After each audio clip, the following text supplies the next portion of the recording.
Hello students, स्वागत है सभी का पाठशाला क्लासेस के ऑनलाइन प्लेटफॉर्म पर।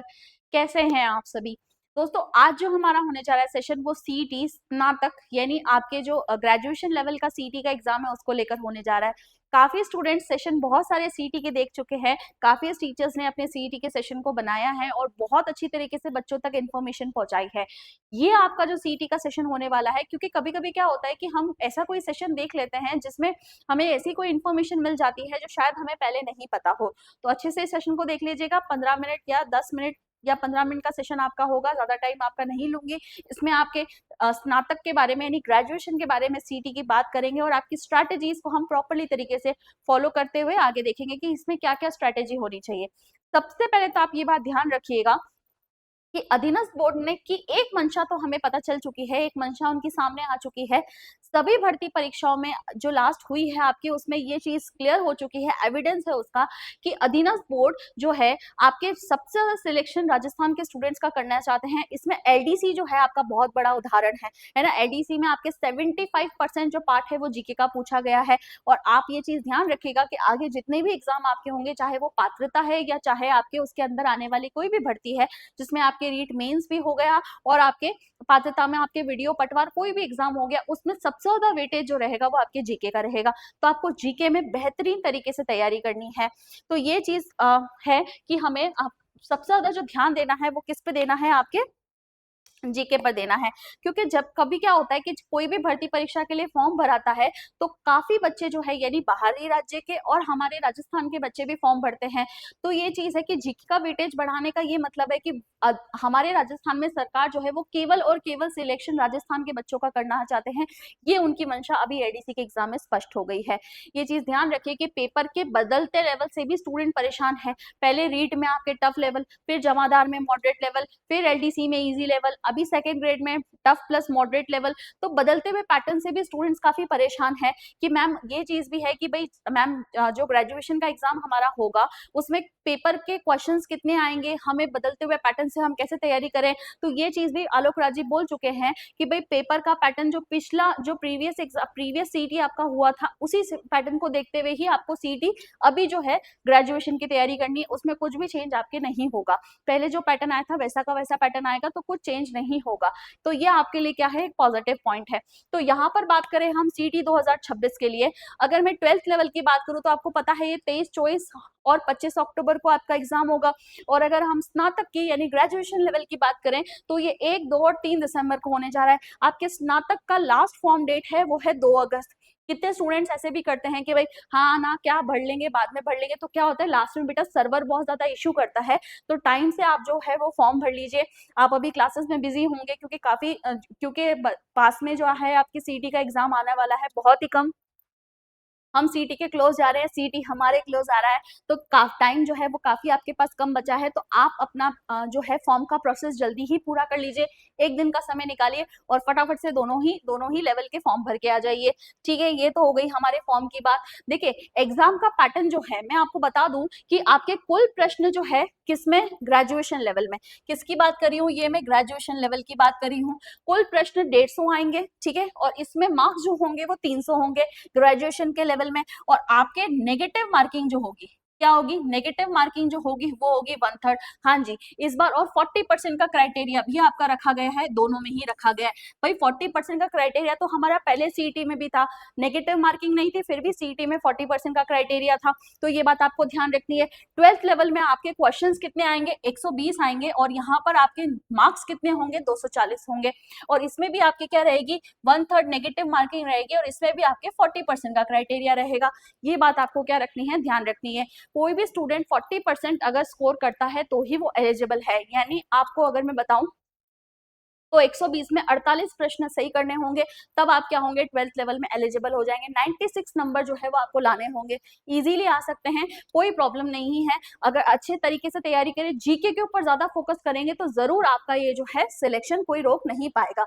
एक चीज ध्यान रखिएगा कि सीईटी में आने वाली बड़ी भर्तियां नॉन टीचिंग एग्जाम है जिसमें आपके वीडियो हो गया, पटवार हो गया, सबके लगभग नोटिफिकेशन जल्दी ही आउट हो जाएंगे। तो आपको ये चीज ध्यान रखनी, अगर अभी सीईटी क्लियर नहीं किया तो अगले 3 साल के लिए आप कोई भी एग्जाम जो है वो नहीं दे पाएंगे।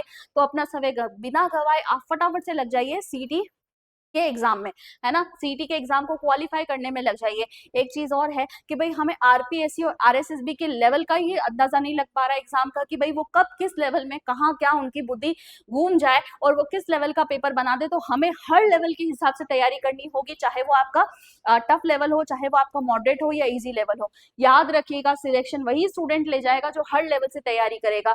तो इसलिए जरूरी है कि आप जीके की बेस्ट फैकल्टी टीम के हिसाब से तैयारी करिए।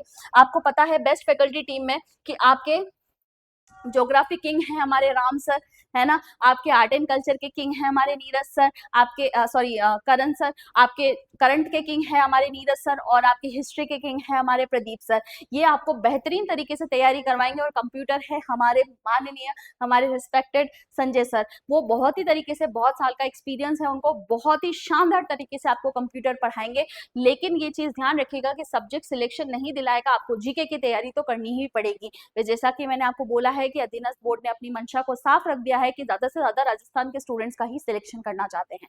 क्लियर। अब एक चीज ध्यान रखिएगा कि हाईएस्ट वेटेज आपको किसको देना है। तो ये चीज ध्यान रखिए, जो पेपर का अभी जो पेपर बन रहे हैं या हमारे अकॉर्डिंग जितना हमने एनालिसिस किया है, आपको सबसे ज्यादा जीके को और हिंदी को ज्यादा वेटेज देना है। किसको? हाँ जी, जीके को और हिंदी को वेटेज देना है, क्योंकि इन दोनों को मिला के 75 से 80% ये जो है पेपर का एरिया खा जाएंगे। कौन खाएगा भाई? ये जीके और हिंदी खाएंगे। तो ये चीज ध्यान रखना कि आप जीके और हिंदी को बेहतरीन तरीके से स्ट्रॉन्ग कर लीजिए, ताकि कोई परेशानी जो है वो आपको नहीं होगी। उसके बाद अब मैडम पेपर कैसा आएगा? तो आलोक राज जी बोल चुके हैं, लेवल एज इट इज आएगा।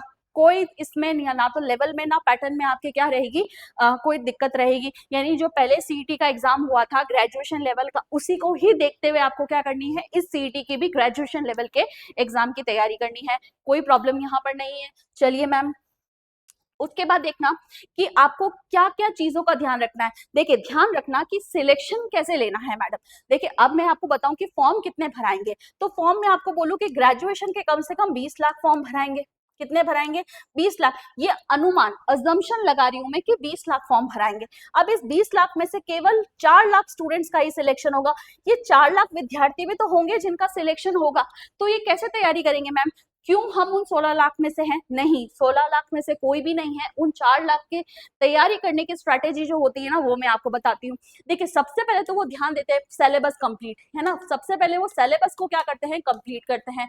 तो आपको ये चीज ध्यान रखनी कि आप सिलेबस को क्या कर ले, पहले पूरी तरह से कंप्लीट कर ले। ऐसा कोई टॉपिक जिसमें आप छोटा मोटा है जिसको आप स्किप कर सकते, तो उसको स्किप रहने दीजिए। क्लियर। ये जरूरी नहीं है कि पेपर में हर क्वेश्चन का आंसर हमको पता हो। तो ये चीज ध्यान रखिए कि आपको ऐसा लगता है कि टॉपिक हार्ड है, सपोज जिसको अगर मैथ नहीं आती तो हाथ ही मत लगाइए। अगर किसी को जीके इंग्लिश नहीं आती तो आप उसको हाथ ही मत लगाइए। हर क्वेश्चन का हम आंसर दे ऐसा जरूरी नहीं है। इससे क्या होता है, नेगेटिव मार्किंग का स्कोर बढ़ जाता है और पॉजिटिविटी क्या हो जाती है, कम हो जाती है। क्योंकि 1/3 नेगेटिव रहता है। कितना रहता है? 1/3 नेगेटिव रहता है। यानी 3 सही 3 गलत पे 1 सही क्या हो जाता है, कट जाता है। तो हम इस तरह का रिस्क जो है वो नहीं ले सकते हैं। सबसे पहले जरूरी है कि आप थ्योरी को कंप्लीट करें। उसके बाद है कि आप उसी थ्योरी का रिवीजन करें।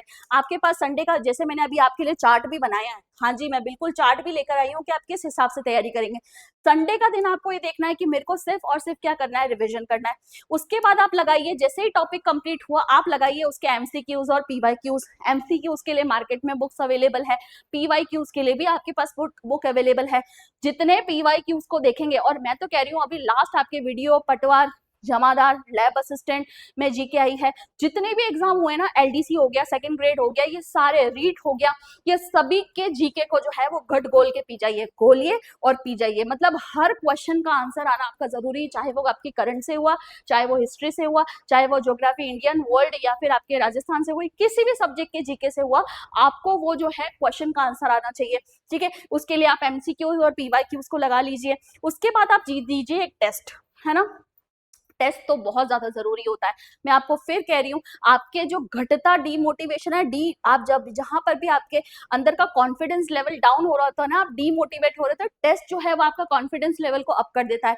क्योंकि वही पैटर्न रहता है, एमसीक्यूज रहते हैं, क्वेश्चन रहते हैं, तो आपके अंदर क्या एक अलग ही तरह का कॉन्फिडेंस दिखता है आपको। तो टेस्ट लगाना आपको बहुत ज्यादा जरूरी है। क्या फर्क होगा? मास्टरी एग्जाम पे क्या हो जाएगी, आपकी मास्टरी हो जाएगी, आप वहां के राजा बाहुबली हो जाएंगे। क्या हो जाएंगे, बाहुबली हो जाएंगे, आप फतह कर लेंगे। और मैं सभी को फतेह देखना चाहती हूँ, क्योंकि मैं सभी को आगे जो वीडियो पटवार एलडीसी जो भी वैकेंसीज आपकी सीईटी में निकलेगी उन सब में एक सीट आप सबको मिल जाए, उसके लिए क्या करना है, आपको सही तरीके से सही रणनीति के साथ तैयारी करनी है। सिलेक्शन 100% होगा, ठीक है। उसके बाद अगर बात करें, देखिए सीईटी में आने वाली जो मेजर वैकेंसीज है, क्या मेजर वैकेंसीज जिस पे आपको सबसे ज्यादा ध्यान देना है, वो वैकेंसीज कौन कौन सी है बेटा, तो चीज ध्यान रखिएगा। वो वैकेंसीज है आपकी वीडियो कौन सी है, वो वैकेंसी मेजर वैकेंसीज कौन कौन सी है, एक तो है आपकी वीडियो, दूसरी है आपकी पटवार, फिर है आपकी एलडीसी। ये सबसे बड़ी भर्तियां होती है और नामी भर्तियां होती है जो आपके सीईटी के अंदर आती है। इसकी एलडीसी की बात करें तो ये आपके 12th के अंदर आती है, ये आपके पटवार और वीडियो आपके ग्रेजुएशन के अंदर आती है। 2027 में ये एग्जाम आपके होने हैं, ये निश्चित है। मैं आपको फिर कह रही हूँ 2027 और 2028 में भरपूर भर्तियां हैं। अगर आप सटीक रणनीति के साथ, अगर आप बिल्कुल डिसिप्लिन, साम दाम दंड भेद भूल जाइए, सब कुछ आप लग जाइए अपनी तैयारी में। आपको पता है कि अगर आपने बीएड और बीएसटीसी नहीं कर रखी है तो आप टीचिंग एग्जाम नहीं दे सकते हैं। टीचिंग नहीं बनना है तो फिर हमें क्या बनना है, हमें तो हमारे गांव का सरपंच बनना है। सरपंच के वहां पर क्या जो करते हैं ना, ग्राम सचिव, वो बनना है। हमें तो पटवारी बनना है हमारे गांव का। तो ये कब होगा, जब आप सीईटी को क्वालिफाई करेंगे, अच्छे से तैयारी करेंगे। सीईटी में इतनी धमाकेदार तैयारी कीजिए ताकि वीडियो और पटवार में आपको क्या करनी पड़े, मेहनत को कम करना पड़े, ठीक है। उसके बाद हम देखेंगे अब मैम क्या रणनीति रहेगी। ये रणनीति कुछ ऐसी रहेगी बेटा, आपको सबसे पहले तो आप सुबह उठिए, लीजिए भगवान का नाम, हे खाटू श्याम जी हमारा सीईटी एग्जाम क्वालिफाई कर दीजिएगा ताकि हम दूसरी वैकेंसीज के लिए क्या करें, फाइट कर। सबसे पहले लीजिए भगवान का आशीर्वाद, उसके पास लीजिए, उसके बाद लीजिए आपके मम्मी पापा का आशीर्वाद और करिए अपने दिन की शुरुआत शानदार तरीके से, ठीक है। उसके बाद सबसे पहले मंडे टू सैटरडे आपका क्या रूटीन होना चाहिए। देखिए मंडे टू सैटरडे आपका रूटीन होना चाहिए, आप जितनी भी क्लासेस लग रही है ना, उन क्लासेस को आप बहुत अच्छे से लीजिए। उसके बाद संडे को आपको क्या करना है, आपको रिविजन और टेस्ट लगाना है। जितना आपने पूरे हफ्ते में पढ़ा है, आपको उसको संडे को बेहतरीन तरीके से रिवीजन करना है। और आपको उसी चीज का, भले आपने कोई टॉपिक आधा पढ़ा है, आधा किया, लेकिन आधे का टॉपिक का भी आप टेस्ट दीजिए। क्लियर हो गई क्या बात। टेस्ट लगाने से आपके अंदर का कॉन्फिडेंस रेज होगा, ये मैं आपको 100% श्योरिटी के साथ कह रही हूँ। उसके बाद देखिएगा आफ्टर टॉपिक आपको उसके, सपोज मैंने बोला कि मैंने 1857 की क्रांति को पढ़ लिया। 1857 की क्रांति के बाद आपको यूट्यूब पे ढेरों वीडियोस मिल जाएंगे जो आपको एमसीक्यूज के भी मिल जाएंगे और पीवाईक्यूज तो आपको मिल ही जाएगी, मार्केट में अवेलेबल हो जाएगी। तो ये चीज ध्यान रखिएगा कि आपको टॉपिक के बाद उसके एमसीक्यूज और पीवाईक्यूज लगाने। पीवाईक्यूज के लिए बेस्ट बुक है आपकी मूमल, ये चीज आपको पता ही है। उसके बाद क्या करना है आपको, एमसीक्यूज के लिए हमारी है ना, एमसीक्यूज के लिए पाठशाला की बुक जो है, जिसमें आपको 5000 से भी ज्यादा क्वेश्चंस मिल जाएंगे न्यू पैटर्न पर बेस्ड। किस पर, न्यू पैटर्न पर बेस्ड मिल जाएंगे। ये बुक को आप क्या कर सकते हैं, मार्केट से इजीली परचेस कर सकते हैं, ठीक है। टॉपिक जैसे ही कंप्लीट होता है, एक चीज लगाइए क्या, उसके एमसीक्यूज और एक लगाइए उसके पीवाईक्यूज। मजाल है, देखिए कोई भी एग्जामिनर आपका क्वेश्चन जो है वो गलत करवा दे। देखिए रणनीति के साथ तो तैयारी करनी ही पड़ेगी और रणनीति के साथ तैयारी करने के लिए आपको हर एग्जामिनर की स्ट्रैटेजी, यानी वो एक कहावत है ना कि तुम्हारा सोच जहां पे खत्म होती है हमारी वहां से शुरू होती है। आपके क्या होता है, एग्जामिनर तो सोच खत्म करता है और स्टूडेंट को सोच चालू करनी होती है। तो आपको लिए बेस्ट स्ट्रैटेजी प्लान मैं यहाँ पर लेकर आई हूँ। अब जैसे क्या हो गया मैम, ये सारी चीजें कंप्लीट हो गई, ठीक है, हमने थ्योरी भी कर ली, हमने संडे को रिविजन भी कर लिया, टेस्ट भी लगा दिया, हमने टॉपिक भी दे दिया, एमसीक्यू पीवाईक्यू सारे टॉपिक्स देख लिए। लास्ट में आपको क्या करना है, आपको प्रैक्टिस करनी है उसकी। एक बार है ना, आंखों से निकालने वाली बात होती है कि ठीक है एक बार बैठकर हमने आंखों से पढ़ लिया। मैं कह रही हूँ कि कभी कभी क्या, अच्छा ये प्रैक्टिस क्यों जरूरी होती है। आपने कभी कभी एग्जामिनेशन हॉल में बैठते हैं और आप देखिए इस क्वेश्चन को मैंने कहीं तो पढ़ा है, वो चीज जो कहीं तो पढ़ा है के लिए हाँ मुझे ये बिल्कुल आती है, उसके लिए आपके अभ्यास जरूरी होता है। क्या जरूरी होता है, अभ्यास जरूरी होता है, क्योंकि माइंड जो है वो आपकी उस क्वेश्चन को रिकॉल करने, पढ़ा है आपने तो माइंड रिकॉल करेगा, वो स्टोरेज कहीं ना कहीं तो है आपके माइंड में, तो वो रिकॉल होता रहेगा। लास्ट में आपको एग्जाम के पास में आपको क्या करना है भाई, आपको लेनी है मैराथन। क्या लेनी है, मैराथन। आपके सब्जेक्ट वाइज मैराथन चलेगी, जिसमें आपका जीके सब्जेक्ट में आ गया, Hindi, English, computer science, math, reasoning, ये सारे सब्जेक्ट्स आ गए, इनकी शानदार मैराथन चलेगी। लास्ट में बैठ के आपको चिल करके रिलैक्स करके मैराथन लेनी है और टॉपिक वाइज क्लासेस भी लेनी है। टॉपिक वाइज एमसीक्यू जो मैंने सीईटी में और सीईटी के ऑलरेडी मैं पहले ले चुकी हूँ, अभी हमारी थ्योरी क्लासेस चल रही, इसके आपको क्या लेने हैं, एमसीक्यूज टॉपिक वाइज लेने हैं। ये आपकी क्या है, रणनीति है। अच्छे से पढ़ेंगे, निश्चित रूप से सिलेक्शन होगा। और लास्ट के एग्जाम में मतलब 3-4 दिन आपके बचे, उसमें सिर्फ आपको रिलैक्स करना है, खुद को टाइम देना है, खुद को खुश रखना है, अपने ऊपर इन्वेस्ट करना है, मम्मी पापा के साथ पूरा दिन व्यतीत करना है, खुश रहकर एग्जाम देने जाना है, उनके आशीर्वाद से एग्जाम देने जाइए, भगवान के आशीर्वाद से एग्जाम देने जाइए, निश्चित रूप से सफलता आपको जरूर मिलेगी।